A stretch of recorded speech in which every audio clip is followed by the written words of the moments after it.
విభజన తర్వాత AP assembly తొలిసారి ఇవాళ భేటీ అవబోతోంది. కొత్తగా కొలువుదీరే అసెంబ్లీలో ఇప్పుడు అన్ని ప్రత్యేకతలే. 10 ఏళ్ల తర్వాత సీఎం హోదాలో చంద్రబాబు సభలో అడుగు పెడుతుండగా ప్రధాన ప్రతిపక్ష హోదాలో వైసీపీ అధినేత జగన్ ఫస్ట్ టైం సభ గడప తొక్కుతున్నారు.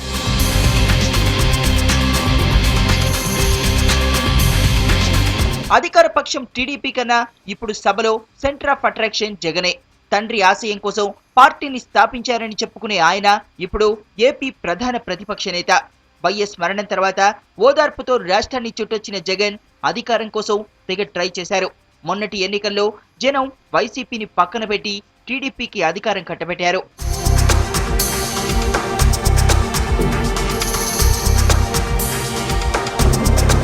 ఇదిలా ఉంటే ఇప్పుడు సభలో జగన్ తీరు ఎలా ఉండబోతోందోననేది అంతటా హాట్ టాపిక్ గా మారింది.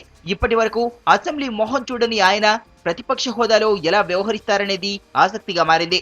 2009 సార్వత్రిక ఎన్నికల్లో ఎంపీగా గెలిచిన ఆయన ఆ తర్వాత జరిగిన బై ఎలక్షన్స్ లోనూ పార్లమెంటుకే ఎన్నికయ్యారు.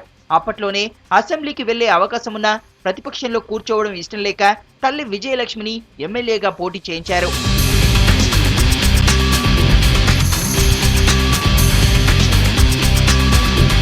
సార్వత్రిక ఎన్నికల్లో పార్టీని గెలిపించుకొని అధికార పక్షంలో కూర్చుందామనుకున్న జగన్ కల నెరవేరలేదు. ఎన్నికల్లో ఊహించని ఎదురు దెబ్బతో అధినేతతో పాటు పార్టీ శ్రేణుల్లో నైరాశ్యం అలముకుంది.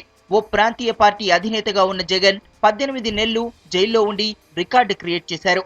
ఇప్పుడు ఇవన్నీ ఓ ఎత్తైతే ఆంధ్రప్రదేశ్ ప్రధాన ప్రతిపక్ష నేత పలు కేసుల్లో ముద్దాయిగా కూడా ఉండడం మరో విశేషం.